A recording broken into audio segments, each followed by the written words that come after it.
Joey Kola. Yay! How you doing? How are you, Scotty? I'm fantastic. Thank you so much for joining me tonight. I appreciate it more than you could even know.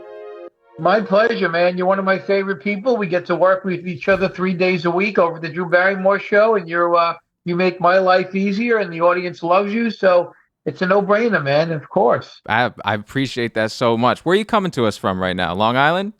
I'm in Nassau County on Long Island in Belmore. Yeah, Have you yeah. have you lived in Nassau County your whole life?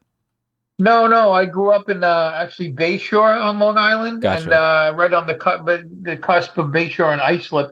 So I graduated from Islip High School, but I lived in Bayshore. Yeah, yeah. Gotcha. So I was there my whole life. But originally, my family's from Brooklyn. My mother was from Williamsburg, Hmm. and my father was from Ridgewood, Maspeth, Queens. And they met. Metropolitan Avenue goes through Queens to Brooklyn, and the first year of my life, I lived there, in the city.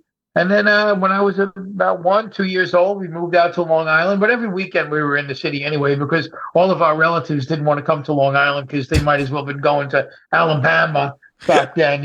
So we wound up in the city in Brooklyn and Queens every weekend anyway. So Yeah. What did your parents and we do? wound up buying. This is my wife's grandparents' house. We bought it 35 years ago. Gotcha. They were originally from Long Island City, and then they bought this house. And my wife's mom and aunts and uncles were all raised in this house. So I like that. My yeah, family's the same way. Like my aunt lives in her mother and father's house, which is right down. It's like literally right next door to where like their grandparents lived. So like I don't right. know. I'm not really that type.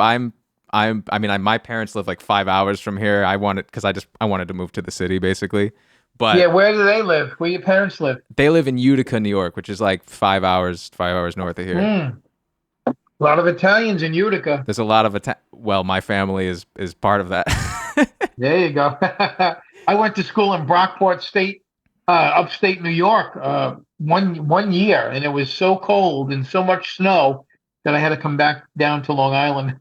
It's insane how you think like, oh, all of New York State is cold, which is true. That is true. But you go Right. from like New York City and you go to like as soon as you hit central New York, That's right. it's like if you go New York City, the skies are blue, and then you go up and you're like in Westchester, the skies are blue, and then you Right. hit the instant it hits central New York, everything goes gray Yeah. and it It's drops it's 20 usually degrees. Binghamton. It's usually around Binghamton. You That's get to where exactly 17, that split 81-17. Boom. Once you go up there, it's gray and it's dark and it's rainy and there's mountains and there's coyotes and it gets crazy. it's definitely a different New York is like Miami basically compared to central New York in terms of the Yeah, weather. yeah, yeah. Um Different place. so wait, what did your parents do when you were young? My dad was a street crane operator for Con Edison Hmm. in the city, and my mom was mostly a stay-at-home mom, and then she worked at a couple different factories, plastic factories and stuff. We were middle class at best, lower middle class. I mean, we had a house and everything, but they struggled to make money. My parents, we didn't grow up rich at all, but they always put meat on the table, and we had a big backyard, and my father would coach little league with us, and he put a small pool in the backyard, and he got a small little boat, and then we would clam and crab in the Great South Bay on the South Shore of Long Island. And my mom and I were very close. She was like a little Italian lady, 4 foot 8, whatever, always making the meatballs every weekend, and just a lovely, lovely person. And they were always singing and dancing. My parents always. They were so much in love with each other, and they were always singing and dancing. That's why I became a comedian, because our family parties were my Uncle Ralph playing guitar or piano, my Uncle Angelo telling jokes, my parents singing and dancing, and they handed a 4-year-old a microphone, and I knew when I told a joke I would try to be funny, and the grown-ups laughed, that got attention. So for a little kid to get attention of grown-ups and making them laugh was a big deal. Did anyone in your extended family work in the industry, work in entertainment at all? I got a cousin who plays guitar. He lives down south. He puts out a couple CDs here and there, but he plays bars mainly. But no one really moved on to make a living at it, like kind of like what I'm doing. Gotcha. So wait, you started really getting into comedy right when you were about like 18, 19, right? Yeah, 18, 19 years old. I went to Brockport State for a year, then I went to Suffolk Community College here in Long Island for 2 years, and I graduated from CW Post. I had a theater degree with a minor in accounting, and I wasn't into college. I took the same class twice and got a worse grade the second time. That's how into school I was. And then I saw this documentary about a comedy club, the original comedy club, even before the improvs and everything was Pips in Brooklyn, in Okay. Sheepshead Bay, Brooklyn, which is where it used to be called it used to be called Folkways. And Robert Guillaume used to sing there. He played Benson on the TV show Benson, and Uh-huh. a lot of people started out singing there, right on Emmons Avenue and actually by Nav Street in Sheepshead Bay, Brooklyn. And then it became Pips and Rodney Dangerfield, Joan Rivers, Robert Klein, Steve Landisberg, Dice Clay, Richard Jenny, Seinfeld. So this guy owner, his name was George Schultz. He used to manage David Brenner, and George Schultz had two sons, Marty Schultz and Seth Schultz. And I started going there as well as doing the clubs on Long Island, and because I saw that Seth did a documentary about the club, and I saw it on HBO, Mm-hmm. and I said, "Wow, I want to go to that place." And I wound up going there and then starting doing open mics and stuff there in Brooklyn, as well as doing open mics and stuff here on Long Island. How important early on? So that was the first club really that you really started at, right? Uh, yeah, kind of. Well, the very first club, I was doing that simultaneously when I was also doing the Richard M. Dixon. Richard M. Dixon had a the night the re not the night the White House Comedy Club it was called. That was the There was a guy Nixon named Richard. impersonator, right? His name was yeah, he was a Nixon impersonator. So I would just go up there every once in a while, but not to get paid, just spots. I only did a few spots there, but the most instrumental person or club in my life was the East Side Comedy Club in Huntington on Long Island, run by Richie Minervini, who's still one of my best friends. He owned that club, and that was Eddie Murphy, Bob Nelson, Rob Bartlett, Rosie O'Donnell, Kevin James, all of us, Ray Romano, Jackie Mason used to work there a lot. Everybody That was worked like at that that club. that was like the Magnificent Seven kind of era, right? That was yeah, you did your homework. The Magnificent Seven is the was Eddie Murphy, Bob Nelson, Rob Bartlett, Bob Woods, John Ferrantino, Dave Hawthorne, who was a comedy partner with Billy Crystal back in the day, Peter Bales, Jackie Martling. They called it the Magnificent Seven, but there was like eight or nine of them, Mm-hmm. and Murphy started out with them also. Jackie was a I was the next generation down. Gotcha. Jackie was actually a guest on the show. You probably can't see it, but the main camera can. He sent Uh, me after we did our show. He sent me a couple. He sent me his Dirty Jokes book, and then he sent yeah, me the book for the Bow to Stern, his biography. That I guess yeah, that came yeah, out in like when it must have come. That came out what, like 2018, something like that. I can't even remember, to be maybe. honest, because it was Yeah, this I just did his podcast, Comedy Memories, something like that. And my wife and I did it. We did 4 episodes. I did really three, and then they interviewed my wife. Yeah, yeah, one of those yeah. coming out. Do you know? They're already out. They're already out now. Okay, Yeah, they just released them. Yeah, I'll link to him in the description of this video, so yeah, anyone like who wants to check them. that out. But I was going to Yeah. ask, how important, like you said, Richard M. Dixon's, how important was a place like the East Side Comedy Club when you were starting out? It was everything. It was everything, and you know, you.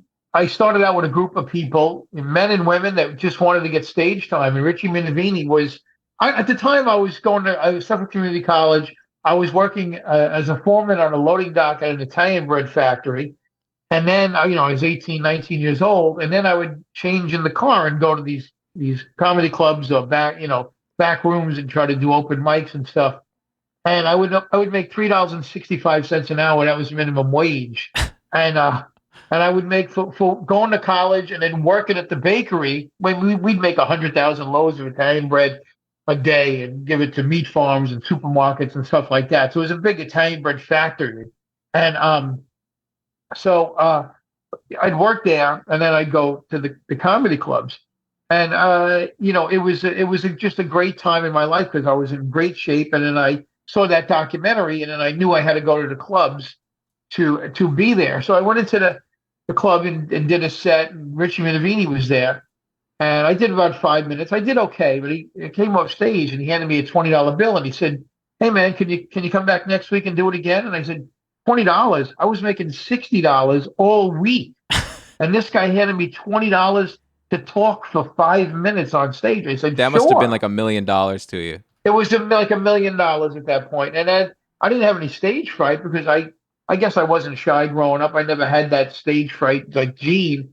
And I performed in front of my relatives at my family parties. So I was used to like going up on stage and being comfortable around the microphone. Do you remember what your any of your like first material was, like the kind of stuff that you were Yeah, saying? I do a bit. My mother used to wake me up in the morning to find out what time I had to get up. She'd come in my bedroom. What time are you going to get up? Now or when? Now or when? Now? Well, how am I supposed to know? What am I, a mind reader? Ha, ha, ha. Like that. And she'd be right in my face and I'd be trying to sleep. She'd hit the vacuum on the bed to try to, wake me up and get my day started and that stuff. But like I wanted to sleep. I was in my late teens. So. So wait, how But I used to do all that type. Oh, it's all family oriented stuff. I was gonna ask about that because I see a lot of your comedy is about you. Like you've said that your wife and your kids, like your family, is a big inspiration to you. Right, of course. How do you joke about people that you're going to see every day and then interact with them immediately Well, after? They just kind of it's get it. yeah, they get it. My wife writes a lot of my stuff, and I run it by her first. But the people who really know my family know that that really isn't my kids. See, a lot of comedians nowadays are under the ruse or under the obligation, you might say, that they think that they really have to live the story that they tell on stage. Hmm. You don't. You can make up whatever you want to build an act to make that audience laugh. Yeah. Like they're not checking. The audience isn't fact checking your act. You know what I mean? They're not going, wait, did he have an uncle named Steve? Or did he have a. No one's checking. Yeah. They want to laugh in the moment. But in my particular act, I do have a lot of truthfulness. Like my wife doesn't talk like the wife character that I talk about on stage. That's a combination of my Aunt Teresa, my friend John's sister. I put different personalities together to make another character. Like when I talk about like pumpkin picking. I got my cousins, um, Vinny and Joanne. Hey, we're gonna go to Long Island to go pumpkin pick, and I want to get big pumpkins, little pumpkins. I make him my cousin, but he's not. He's every Italian guy from Staten Island. Hmm. And then there's my cousin Joanne. Anthony, yeah, well, his name is Tony, not Vinny. Anthony, I want to go pumpkin picking. And that's every Italian Jersey Italian girl or whatever. You take that and then you create those characters that the audience can relate to. So my family, getting back to the original question, my family isn't exactly who I say they are, but it's a conglomeration of many family members and people that I know to build those characters that people can relate to. Hmm. Now, going back to when you were first getting started, and you said you got started around 18, 19. Would you say that it's kind of hard for a comedian to get started really anytime before that? Because it's not like I got started playing music. That was my first thing. I went to music school. I got started around 2 or 3, like, you know, get Yeah, started, like playing instruments. I was taking yeah, lessons at 5, but I can go do a recital. I can practice in my, right. house. But with a comedian, you kind of have to go out and do it. And before you're 18, isn't it kind of hard to even get Yeah. into a club? So would you say it's kind of harder to get into comedy before Well, you're Eddie around that Murphy age? started when he was 15. He'd come in and they'd let him go on. Hmm. He couldn't really drink or anything like that. And Jimmy Fallon would go to the clubs with his dad. I got a great story about Jimmy Fallon. But to answer your question, it's yeah, you got to be old enough to kind of get in the clubs. But there are people that start, they don't work in comedy clubs where they serve alcohol. They do other parties, birthday parties, and back rooms of people's houses and bar mitzvahs and things like that. I mean, that are younger, but it doesn't really come to you. You need the experience to know what you're talking about when you're in your late teens or 20s, and then you can really only talk about what you know, Hmm. what you've experienced. Jimmy Fallon, I was doing a comedy club in Albany called the Comedy Works. He used to And open for you, right? No, no, he didn't open for me, but I did the comedy work, and he came in. He was 17 years old, and he was there with his dad. And he was an adorable young kid. And I help a lot of comedians out. I'm helping Adam Sandler's nephew Jared out recently, and I mentor a lot of comedians and people in show business and stuff. So he was just another one because I knew early on I'm very spiritually based, Scotty. So I abide by the teachings of Christ. I'm not religious at all, Hmm. but I read the Quran, the Torah, the tenets of Buddhism, Hinduism, all of it, and the teachings of Christ. And he who helps the least of my brethren, he does it for me. In other words, he does it for God. We do unto others type of thing. So I learned that young from my parents and my relatives and good friends and stuff to we're here to help each other. Hmm. So I've taken that on. As long as the universe and God gives me what I need, then I can go on and use my energy to help other people, whether it's in a moment for a laugh or donating money or trying to physically help somebody move a wheelchair or do whatever you can do to help somebody. I mean, that's what I do. Hmm. So Jimmy Fallon came in and he's with his dad and he's 17. He said, Mr. Cole, you mind if I go on stage tonight? I said, no, I got no problem with it.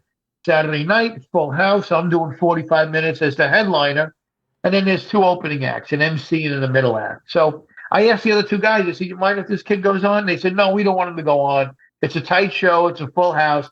And then I said to the club manager, who wasn't the owner's a good friend of mine. There was another guy there. And he says, no, not tonight. It's a very busy night. We got a lot going on. So he goes, okay, I'll leave. I said, don't leave. Just stay right there. Don't leave. Just watch my show. So the other two comedians go up. The MC brings me up. And halfway through a 45-minute set, I said, ladies and gentlemen, I got to go to the bathroom. But while I'm in the bathroom, I have a friend here who's going to entertain you. His name is Jimmy Fallon. Get him up here. So he comes up. He's got a guitar and he's got a troll doll with him. And he goes up and he's trying to be funny and he bombs. He just bombs. But he came off and he was there with his dad. And at least he gave it a shot. Hmm. So I got him on stage. So a year later, the same thing happened at Bananas Comedy Club in Poughkeepsie. But the owners there, Harlan and Arlene Jameson, they knew of him already. And they said, you mind if this kid goes up? I said, no, I'll bring him up. And I did the same thing a year later. Well, 17 years after that, I'm warming up the Rosie O'Donnell show. I'm on the eighth floor, and Rosie was 8G and SNL is 8H. Yeah. So I'm walking down the hallway and I feel a tap on my shoulder and I turn around. It's Jimmy Fallon. I go, hey, Jimmy, how you doing? He goes, you don't remember me, do you? I said, you Jimmy Fallon from Saturday Night Live. He goes, no, no, no. Let me tell you what you did for me in Albany and in Poughkeepsie. And someday I'm going to have a show and I'm going to put you on it. I said, well, thank you very much for reminding me of that. But uh, you go do your thing. I'm fine. Then like 3 years after that, I'm at the Toronto Comedy Festival, and he comes up to me again. He comes running up to me and goes, Joey, I'm getting a show. I'm going to put you on it.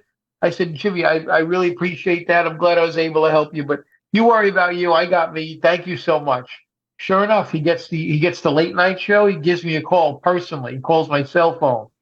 I got the show. You name it. When do you want to be on? And April 1st, 2010, ladies and gentlemen, Joey Kola. He held up my CD and he said, this guy was really nice to me back in the day, and he's really nice to me now. Give it up for Joey Kola. And I did 6 minutes on that show. I love that Isn't that set. a great story? Yeah, it's amazing. That's the set you do the thing about the dog crapping double A batteries, and Yeah, yours did yeah, the yeah. The dog cigars. poop. So yeah, exactly. I love that Dog set. poop turning white. Yeah.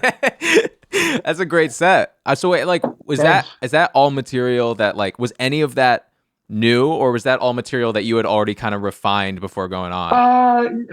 Yeah, I'm not going to do stuff that's new on national television. It's all refined. A lot of comedians now, the thing to do is they say, "Oh, come see me do my new hour." Hmm. Can you see that? Could you see that Facebook message? I got that. I'll Uh, knock it out of my screen. There you go. unless it's in the Anyway, reflection of your so glasses, no, I can't. okay, so most of the comedians are like, come see me do my new hour. Now, I'm not saying don't write new material. You constantly got to write new material. I always have my pad and my pen with me all the time. I mean, you see me writing a lot of stuff all day. especially when I'm at the Drew Barrymore show. I'm writing all my notes down, but I'm writing jokes down and stuff. I don't get to do jokes when I do the warm up there, but constantly writing new material. So whenever I go back to a club, it's like every 6 months I go back to a club. I want to have 15, 20 minutes of new material, but I do the older stuff that works too, because a lot of people that come and see me, they want to see me do the older stuff. Hmm. It's like when you go see your favorite band, if they don't do the songs that they're known for, you kind of get mad. So I got some signature bits like this cat noise that I do. I do my grandfather laughing thing. I do the dog pooping. I got a bunch of bits that I have in my act that a lot of people are used to hearing. So I keep that in, and I add the new stuff also. How, That's why I could do like an hour and 15 minutes like that.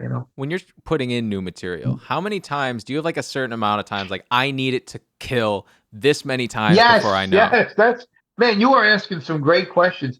I give it 20 times out. 20 20 times. is my number. I tried more and I tried less. My number is about 20 times. And luckily I work enough where I know I have 20 sets coming up where I could rework it. It depends on the club too. Like there's a place called uh, Comedy Cove at Scotty's in Springfield, New Jersey. It's a low stage, smaller room, about 125 seats, but it's the perfect room to work out new material. It's very intimate. The audience is right up on you, and it becomes more like a conversation. It's not a big room at all. And sometimes you could run a bit and get the response, and you go, "What if I redid it this way?" And then retell it to the same audience. And it's such an intimate thing, that club, that they'll go, "Oh yeah, we like it better that way." So you can actually write in front of certain audiences too. I mean, if it's a bigger show, like tomorrow night, I'm doing the Patchogue Theater. It's 1,100 seats sold out in front of the Sopranos. I'm not going to try any new stuff there. I'm going to get up and just be hit, hit, hit, hit, boom, and it's going to be a lot of my Italian material, a lot of like hard hitting adult stuff, and then I got to bring them out, and we're going to talk about the Sopranos stuff for Gotcha. 2 hours. Do you always do a set before the Sopranos conversations? Yeah, yeah, I'll do 15, 20, depending on how long the night is going to be. But traditionally, it's been 15, 20 minutes up front. Then we run videos of all three characters: Vinny Pastore, who is Big Pussy, and then Mike Imperioli, who is Christopher Moltisanti, and then Steve Sharippa, who is Bobby Bacala. Hmm. We run video clips of them, then I introduce them, and then we do 12 or 13 of the most popular questions from the internet, and they about the show, about the making of the show, and then we turn the mic over to the audience and we take about 20 questions from the audience. How'd you get involved doing that? Well, you've been doing that for what, like 20 something years? Yeah, about 20, 25 years, because Steve Sharippa, when he used to be the entertainment director at the Riviera Comedy Club in Vegas. So the Riviera Comedy Club used to be the Improv. Bud Friedman had that. Hmm. And then Bud Friedman moved to Harrah's in Vegas. So Steve Sharippa turned that club into the Riviera Comedy Club. And I was doing the circuit. I was doing all the clubs all over the road because I had some heat. I had some fame because of Caroline's Comedy Hour, Evening at the Improv, A&E's Comedy Club Network, Showtime, HBO, a million of those comedy cable shows. I did all of them, Hmm. and I got some popularity from that. So I was doing the road a lot. I would go out in Milwaukee to Chicago to here to there. So I would do Vegas also. So I know Steve that long, for 25, 30 years. So when he got The Sopranos, they started doing the live shows, and he used me to MC and do comedy on the show. Does doing comedy in a place like Vegas, is it strange? Because my assumption is that half of the audience, I'm speaking in broad terms, are going to be very happy, and half of the audience might be absolutely miserable because they might have just lost the mortgage on their house. Do you find that, like, in an environment like that, where it's kind of, all these high rollers, everyone's spending money, that comedy, like, the audience is different than in a place like New York or LA? Yeah, every single place the audience is different. You really got to know the venue you're working. You got to know who your audience is. Like I won't do colleges anymore. When I was younger, I did a ton of colleges. I traveled the whole country doing colleges. Now they don't want to see a 61-year-old white guy just up there talking about stuff they can't relate to. So you got to know who your audiences are. But Vegas in general, if they're coming, this is a smaller club too. more like a cabaret. So it was intimate, and we had people that were my age and uh, coming to see a show, Hmm. and they knew how to act. They knew what was there. The club had been there for a while, but I don't think it's many people losing their house. I mean, a lot of times casino clubs are a free ticket. When I do the Borgata, I do the Music Box Theater at the Borgata. A lot of those tickets are comped by the hotel for the hotel to give them something Uh-huh. for their gambling or whatever. So I mean, I get paid still, and it's a good show. It's a 1,000-seat theater, and I've been working it since it opened up back, 20 years ago. But they want to get them back in and gambling when you do a casino show. So when you do casino shows, whether it's Vegas, Atlantic City, whatever, they want it. Those people, they the degenerate gamblers who are losing the house, they're not coming to the comedy show. So it's the people that come for a few days, 2, 3 days, a weekend, maybe one day. They see a show, they go to dinner, they gamble a little bit, then they go home. That's Hmm. who that is usually. Gotcha. So they're just there for a Yeah, couple days. They're not the ones that are vomiting in the corner of a Las Vegas exactly. casino. Hey, well, Yeah, yeah, yeah. Joe, you got to understand. They might be one bet away from making all their money back. You can't stop one bet away. It's like that old joke Letterman told that time. The bum in the street in Vegas, he says, "Hey, can you give me some more money? Can you give me some money?" And the guy, "No, if I give you money, you're only going to gamble it away." So the guy goes, "Oh no, no, I got gambling money." I don't know that one. That's a good one. Yeah, yeah, yeah. Letterman was the man. I love Letterman. Yeah, I did Letterman June 13th, 1996. Damn, you I got did a these set on the these Letterman days are show. like burned into your brain, Joey. You got a good They're memory. burned because they were milestones in my head, Hmm. milestones in my career, things you remember, But the most important one is uh, October 3rd, 1987 is when I married my wife, and that's what everything revolves around. My whole career, my life, and she's behind this wall right now, watching TV in the bedroom to let me have the dining room. So, That's but that's incredibly yeah. sweet, Joey. Yeah, yeah, yeah. So Um, that's it's a love story in my career, is what it is. that's amazing. I like that. Just this might sound like a weird question, but a lot of comedy comes from a place of anger. Yes, Even if it's not an angry joke, there's like an aggressiveness that anger kind yes, of breeds. yes. So if you have, a happy wife, you have a house, you have kids, does that kind of like, in a way, sort of damper the flame? I don't know if this is strange, but does it make it kind of harder to have that like raw energy because you're like, I don't care if I bomb. I'm gonna go home and I'm gonna have dinner with my wife. You know? Well, no, you gotta care if you bomb, because as stand-up comedy is as addicting Hmm. as like heroin. Once you do it and you do it well and you get those laughs, then you're addicted to it. However, and you got to care. You got to care because your ass is on the line. You're in front of people. It can be very embarrassing if you bomb. So you take great pains to make sure that doesn't happen. Um, but that said, you know, you try as hard as you can to do the best job you can, and that's the writing and getting up and doing it day after day after day after day. I don't think I've taken more than 2 weeks off in the 42 years that I'm doing it. Hmm. I mean, for my honeymoon, we did, um, but other than that, I've just been constantly, constantly working. I live on Long Island between Governor's Comedy Club in Levittown and the Brokerage Comedy Club in Belmore, and Hmm. the same owners. I live 10 minutes from each of them. So I will go to each of those clubs when something strikes me, if I write a bit or if I like getting back to your original question, or if I get angry at something. Gotcha. So yes, the anger does come out. Like I raise butterflies, I feed birds, I plant plants, I try to keep as wholesome as I can. But there's another side of me that has an anger side to me. I do a bit in my act, and I sell the T-shirts. Uh, it says, I go off on a rant about me being fat, and I work myself up, and I go, and my brother-in-law is a fucking asshole, just like that. And then nowhere, and the audience is like, "What? Yeah. What did you say?" I go, "I'm sorry. Has nothing to do with my act. I just want you people to know my brother-in-law is a fucking asshole. And then after the show, sell T-shirts says my brother-in-law is a fucking asshole.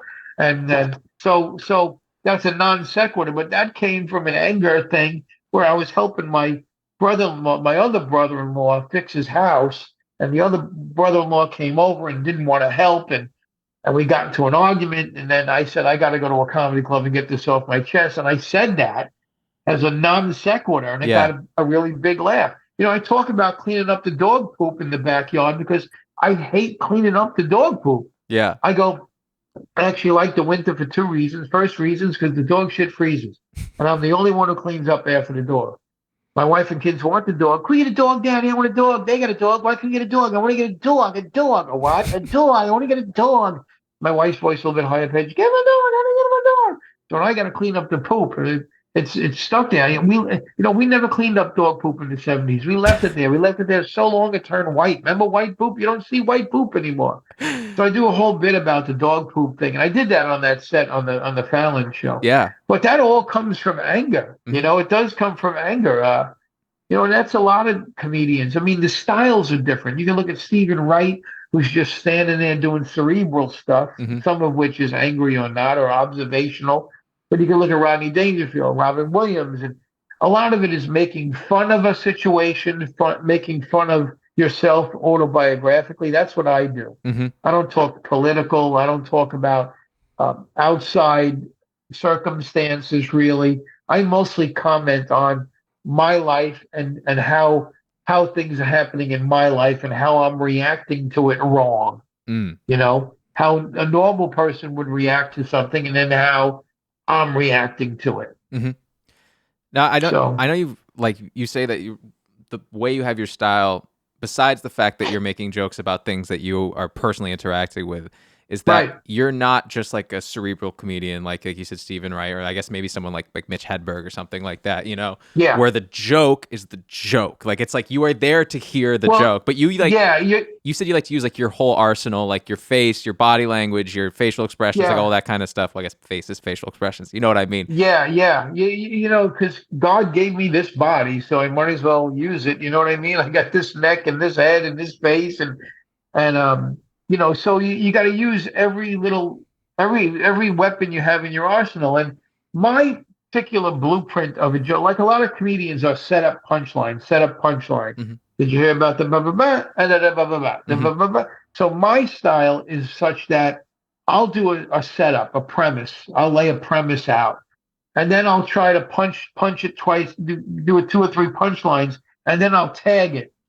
A tag is a little note you put on the back of the punchline just to tag it to get that extra little laugh, to drain the last bit of liquid out of the sponge. You know what I mean? And then I'll start another premise. Then I'll go another different way. So I'm more like set up, punch, punch, tag, tag. Whereas like a lot of comedians are set up, punch, set up, punch, set up, punch, tag, Hmm. like that. So and a lot of them, like Rita Rudner is a great comedian. She'll just do set up, punchline, set up, punchline. That's her style. Where do you think And that's? then there's if you look at a guy like Richard Jeni, who was around for a while, he was the king of comedy in the '80s and '90s and early 2000s. He's no longer with us either, but he could even Joe Rogan said on his podcast that he saw him and this guy Peter Bale saw Richard Jeni do four sets, two on a Friday, two on a Saturday. Rogan was opening up for him on Long Island here, and they saw him do four different hours. The early show Friday was a different hour than the late show Friday, was a different hour than from the Saturday early show to the late show Saturday. All different hours. Hmm. And he was all new stuff constantly, again, out of anger. And he was like set up, punch, punch, punch, punch, tag it, tag it, tag it, then a setup again or another premise. And then he punch it, punch it, punch it, punch. No one could drain. Even look at Brian Regan. He's the same thing. Hmm. Like he'll start a story and then he'll punch it throughout the end of that story, and he'll just keep on going with it because that's how you get on a roll. And that's the ultimate goal of a comedian is to get the audience on a roll to where they're laughing so hard they're falling out of their chairs, Hmm. you know? So like when you're, how do you find that balance between here's my material and here's my performance? Because like you said, with someone like Stephen Wright, he he doesn't have a performance, but that in and of itself is the performance. The dry Exactly. delivery. That is a performance. So where do you think that sweet spot is between raw material and how you're actually Well, portraying you it to an got to know audience? who you're writing for. Hmm. Like I'll come up with a bit and I'll say to myself, could my character, the guy who I am on stage, say those words? Can I pull that off? Hmm. Or is this material better for him or her? Or should I sell this or should I give this bit away? Hmm. It's a funny bit, but is the audience going to buy me saying it? Yeah.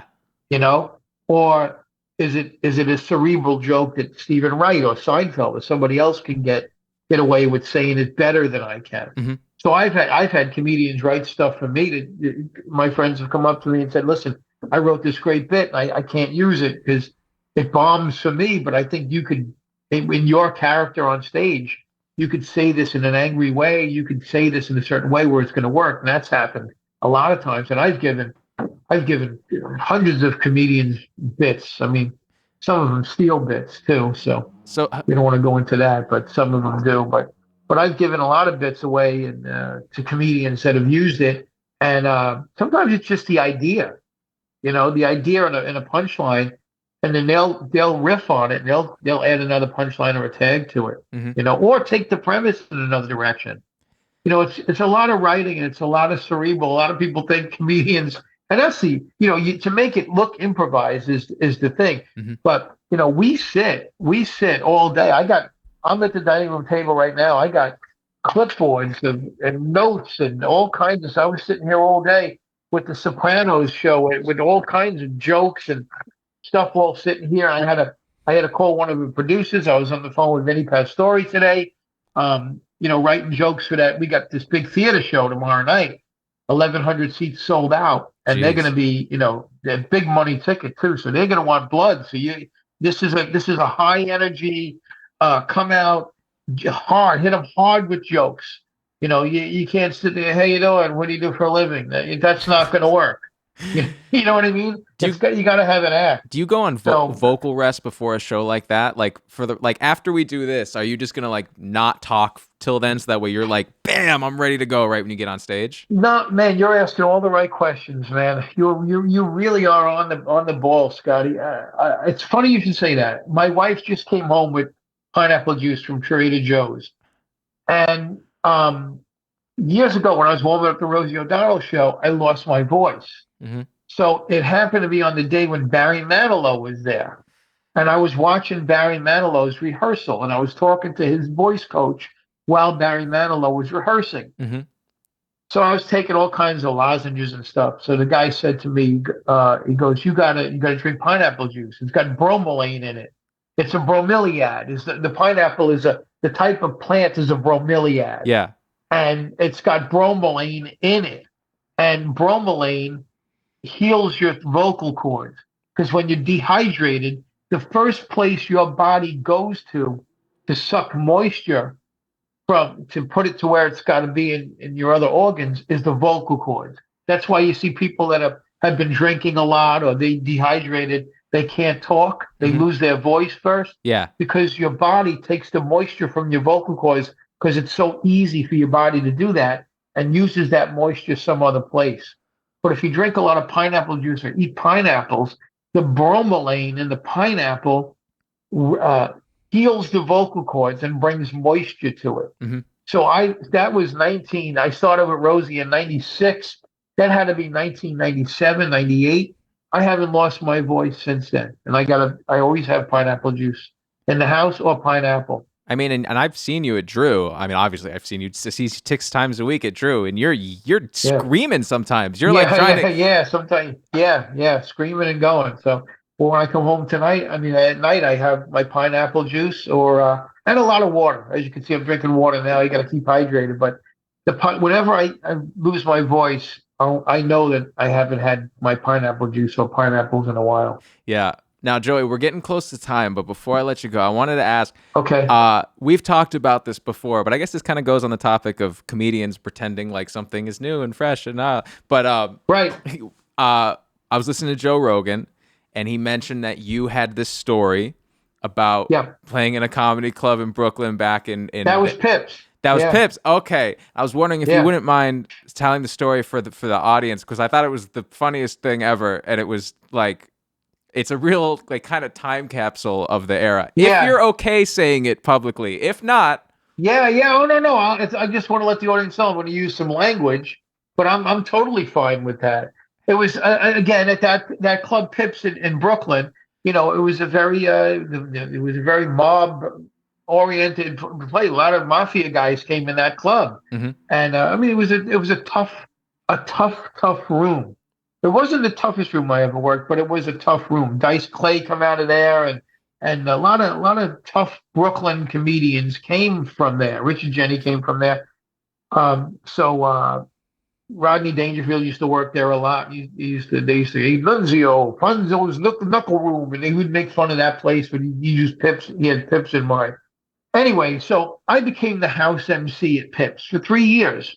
And the way it was is if you're looking at the stage was just like a glorified shelf coming out from the wall, right? From the wall. So you walked in and there was like two or three steps down into like a pit area. So the stage was like maybe 2 or 3 feet out. There was a piano here. You had to walk behind the piano to get on stage.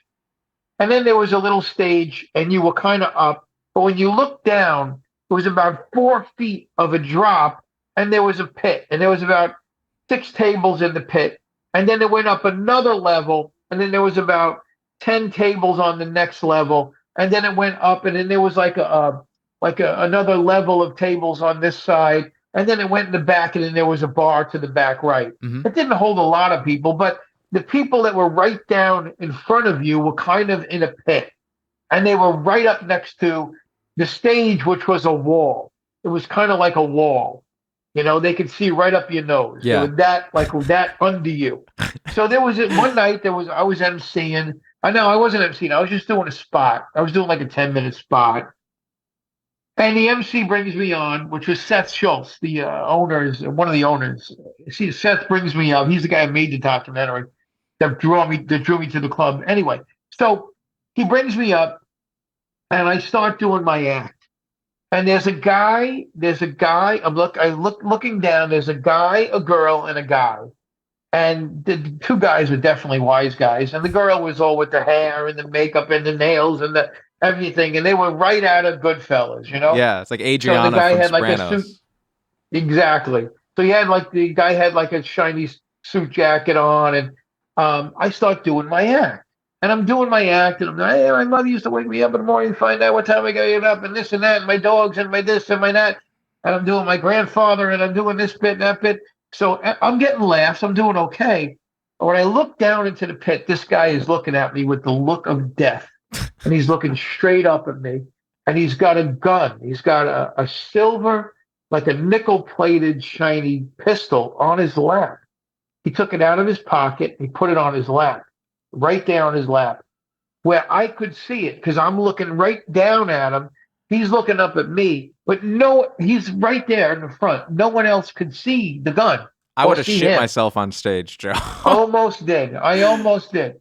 So now, as I'm talking, I'm on automatic pilot now. Your brain goes onto automatic pilot where your brain tells your mouth to say words, mm-hmm. right? And then this half of your brain is going, holy shit, what the fuck am I going to do? And listening to him. So now he's whispering. I got the microphone and the room is hearing me, but he's whispering up to me. Yeah, fuck you. You're not funny. You're an asshole. That's not funny. That's not funny at all. Why are you saying that? Why are you saying that? That's not funny. You're an asshole. So, but he's like, what are you going to do? Yeah, what are you going to do? Look what I got. He's showing me the gun, but no one else could see the gun. So he's trying to throw me off, and he's trying to rattle me. But I'm so on automatic pilot saying my jokes with my words that I'm trying to block him out and just work the rest of the crowd.